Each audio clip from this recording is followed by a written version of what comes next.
안녕하세요. 돈 파는 가게 대표사원 김강주입니다. 요즘 엔화에 투자하면 가장 안전하고 가장 쉽게 가장 많은 돈을 벌 수 있다. 그래서 소위 엔테크가 가장 각광받는 재테크다라는 이야기가 있습니다. 그것도 그럴 것이 엔화 가치가 무려 33년 만에 최저치로 떨어졌다. 자, 이런 기사들을 자주 보는데요. 그런데 일본이 어떤 나라입니까? 기축통화를 가진 선진국 가운데서 선진국입니다. 자, 그런 일본의 통화 가치, 엔화 가치가 33년 만에 최저치, 또 최근 한 10년, 20년을 시간을 길게 늘었더라 보면 거의 반토막 나 있는 수준이다.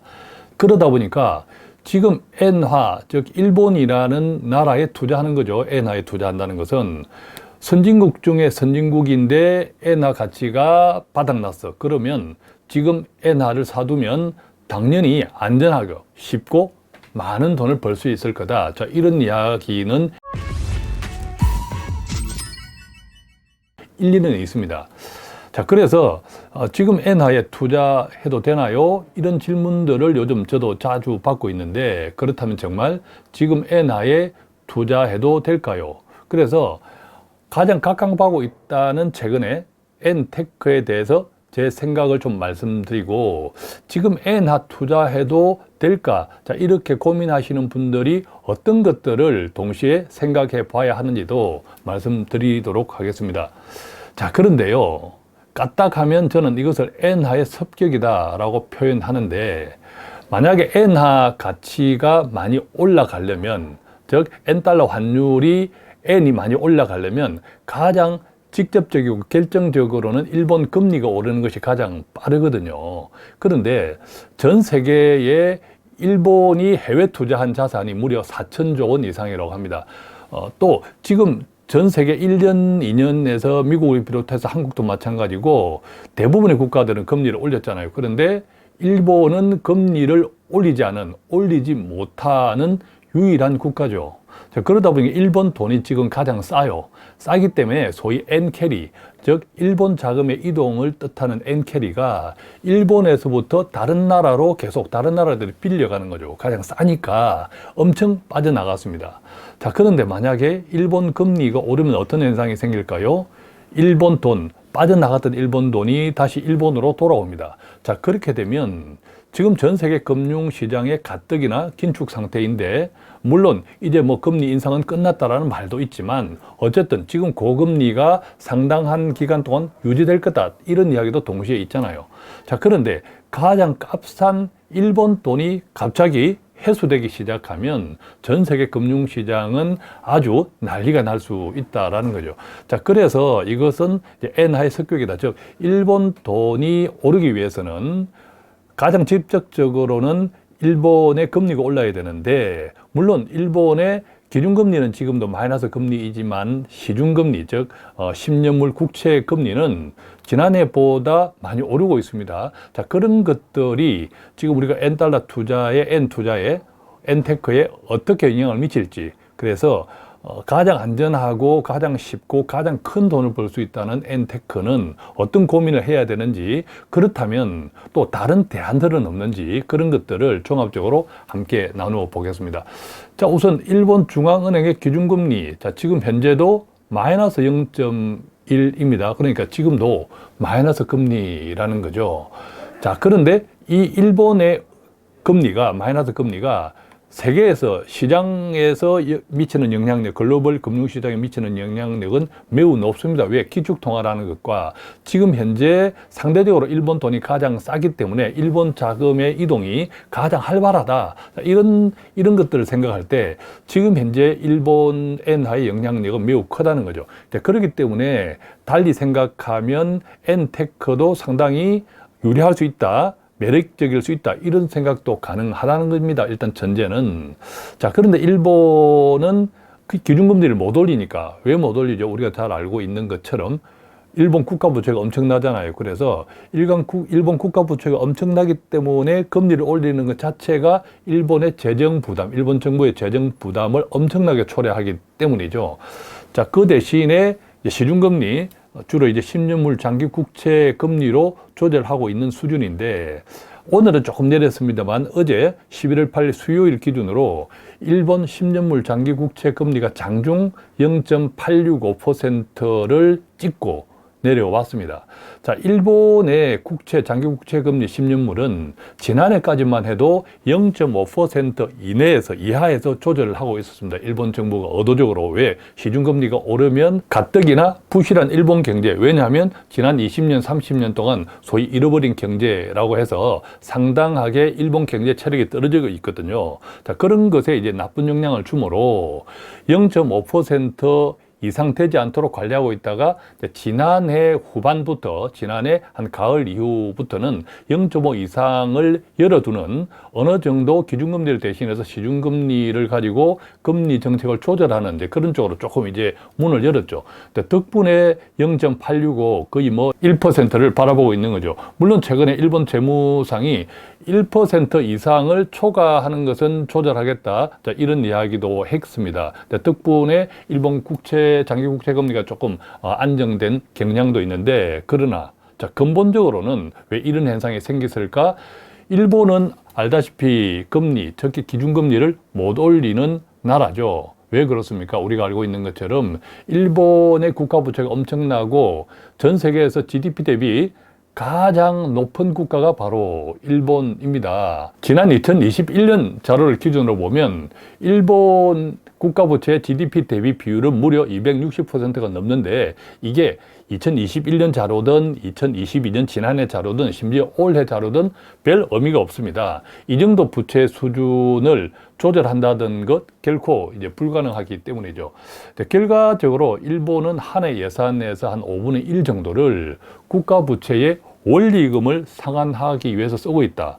자, 그러면 일본 한 해 재정이 얼마입니까? 그런데 거기에 뭐 5분의 1 정도면 뭐 한 300조 원 정도는 그냥 국가 부채 원리금 상환에 쓰고 있다. 자, 그래서 기준금리를 1% 만약에 올린다면 엄청난 재정적인 출혈이 생기고, 그것은 국가 경제에 엄청난 부담이 되기 때문에 기준금리 자체를 못 올리고 대신 시중금리를 조절하는 것으로, 일본도 물가가 만만치 않거든요. 최근 일본의 물가가, 소비자 물가들이 뭐 품목에 따라 다르지만 10% 이상 오른 것들도 많습니다.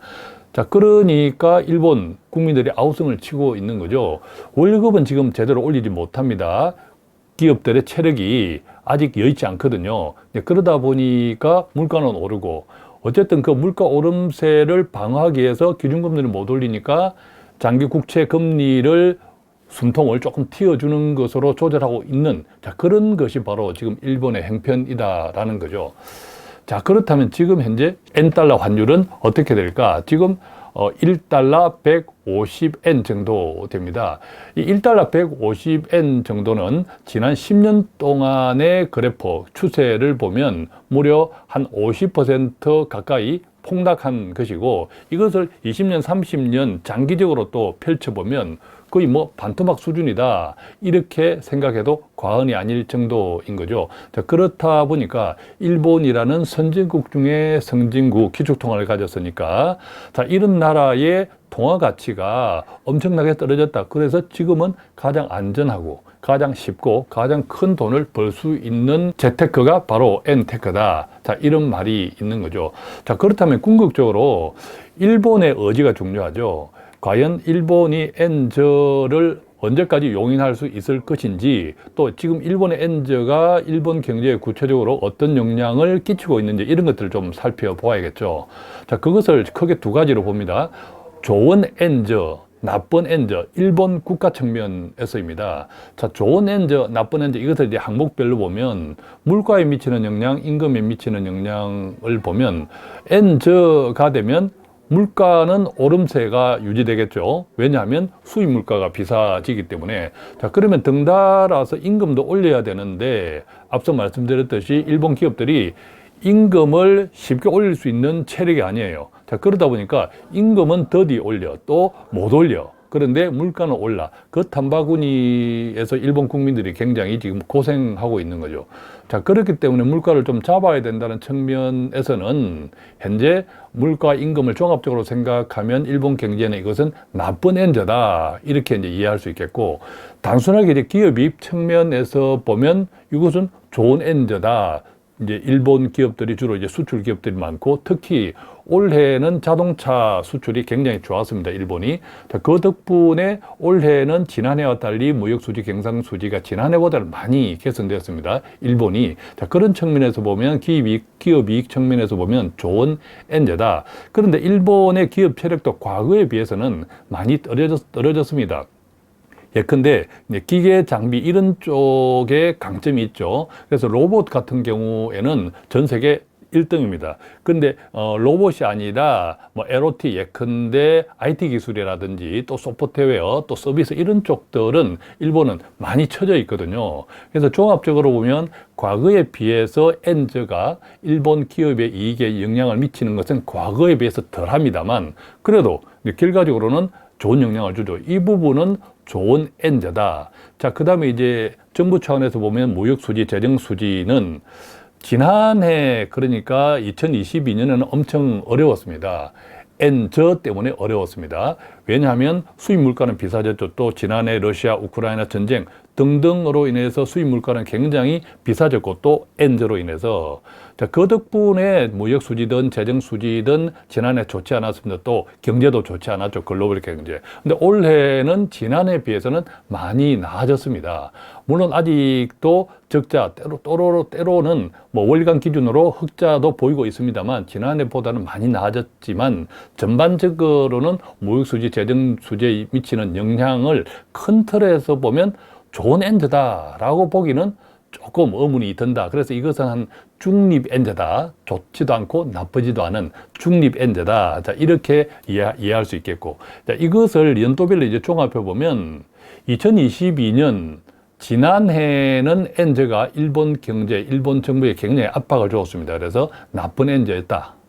반대로 올해는 그나마 많이 개선되었다. 그렇지만 확 좋아지지는 않았다. 자, 그렇기 때문에 일본 정부에서도 기준금리를 못 올리고 시중금리, 10년물 장기채의 상단을 조금 열어주는 것으로 금리 관리를 하고 있지 않습니까? 그래서 2023년을 보면 나쁘지도 좋지도 않은 중립 엔저가 중립적인 영향을 끼치고 있다. 자, 이렇게 해석한다면 이제 올해는 거의 다 끝났잖아요. 이제 내년이 중요하죠. 엔테크도 과연 내년에 N이 어떻게 방향성을 움직일 것인가 하는 것은 이제 매우 중요합니다.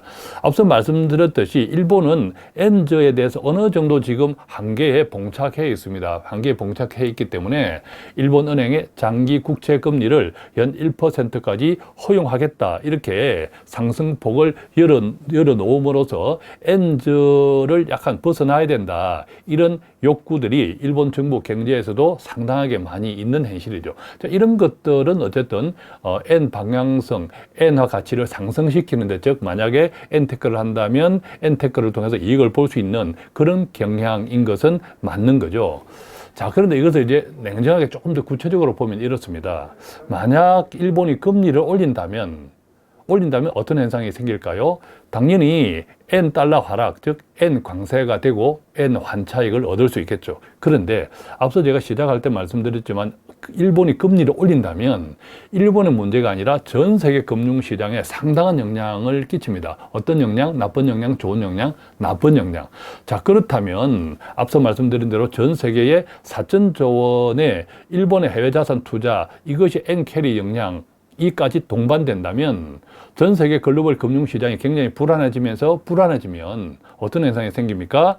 바로 달러가 오르는 거죠. 원 달러가 급등합니다. 자, 한국 사람 입장에서는 달러 강세가 초래되는 거죠. 자, 그랬을 때 달러 환차익을 얻을 수 있습니다. 그러면 자, 여러분들은 어떤 선택을 하시겠습니까? N 테크가 좋겠습니까? 차라리 달러 테크가 좋겠습니까? 이런 경우라면 제 생각에는 N화보다 달러가 좋지 않을까, 이런 생각이 드는 거죠.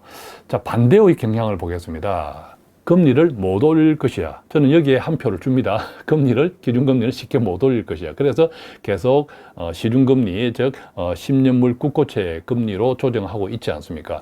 자, 금리를 못 올릴 것이야. 기준금리 기준 플러스 국채금리로 조절하고 있고, 플러스 미국 국채금리가 하락된다. 자, 이것은 전 세계 금융이 조금 안정된다, 이렇게 이해할 수 있겠죠. 최근에도 이런 흐름이 좀 있습니다. 그래서 미국 국채 금리가 하락되고 글로벌 금융이 안정되면, 자, 이때는 N달러가 되겠죠. 왜?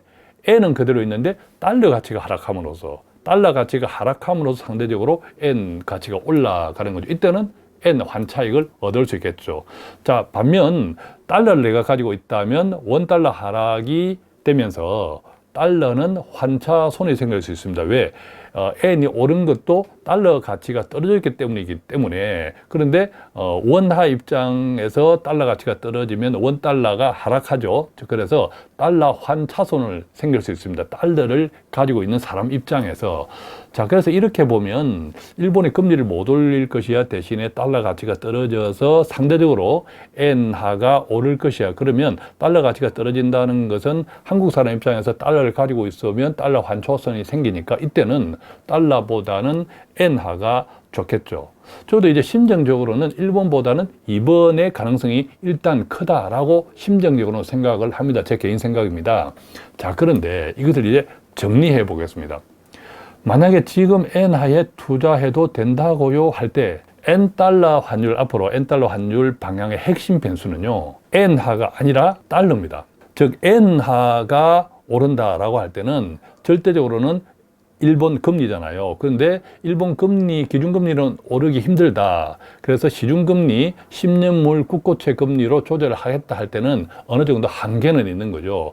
한계는 뚜렷하게 있는데 대신 상대 국가인 달러, 글로벌 기축통화의 가장 강력한 달러가 방향성, 달러가 약세로 움직이면 상대적으로 엔화는 강세로 움직이는 거죠. 그래서 앞으로 엔테크에 유리하겠다라는 측면은 엔화 자체보다는 글로벌 달러 약세로 인한 상대적인 엔화 강세, 자, 이런 정도를 추측해 볼 수 있는데, 그럼 어느 정도 움직일까? 지금 1달러 150엔 정도가 향후 한 20엔에서 30엔 정도의 상승 가능성은 있다. 한계가 있다는 거죠. 옛날처럼 회복하기는 힘듭니다. 엄청난 일본의 국가 부채, 그 다음에 기업의 경쟁력의 상대적인 감소, 이런 것들을 보면 어느 정도 한계가 있다. 아무리 달러 약세라 하더라도. 그래서 향후 한 20엔에서 30엔 정도의 상승 가능성이 있다라는 정도로 생각이 되고, 그렇다면 현재 기준으로 보면 현재 엔테크를 하면 한 10%, 20% 정도의 기대 수익, 물론 이것 조금 이상일 수 있으나 어쨌든 한 이 정도 범위의 기대 수익을 생각하는 것이 보편적이지 않을까 생각하고요. 자, 그랬을 때 여기에서 이제 중요한 것이 있습니다. 만약에 달러가 약세로 전환할 때 엔화만 오를까라는 거죠. 자, 달러가 약세로 전환하고 글로벌 시장에 안정이 되고 라고 하면, 예컨대 주식형 자산이라든지 이런 것들도 다 같이 오르거든요. 지금 그런 현상이 비롯되고 있지 않습니까? 다른 채권들도, 국내 채권 또 미국 채권도 할 것 없이 장기채들이 다 오른단 말이에요. 그래서 달러가 약세로 전환할 때는 엔화만 오를까? 이런 생각도 한번 해보셔야 되는 거죠. 어차피 엔화에 투자하는 것도 투자 자산입니다. 변동성이 있는 거죠. 원금 보장 안 됩니다. 자, 그랬을 때 우리는 어떤 선택이 더 좋을까? 자, 이런 고민도 같이 필요한 거죠. 그래서 제 생각에는 엔테크도 생각해 볼 수 있으나 그것만 생각하지 말고, 만약에 그것도 투자니까 한다면 조금 더 다양한 포트폴리오를 꾸리는 것이 훨씬 유리하지 않을까라는 생각을 해봅니다. 자, 지금 엔화 투자해도 된다고요. 가장 쉽고 안전하고 가장 큰 돈을 벌 수 있는 것이 엔테크라고 하는데, 자, 이런 이야기들에 대한 제 생각을 말씀드렸고, 오늘 이 방송이 이런 고민을 하는 분들에게 조금이라도 도움이 되었으면 좋겠습니다. 고맙습니다.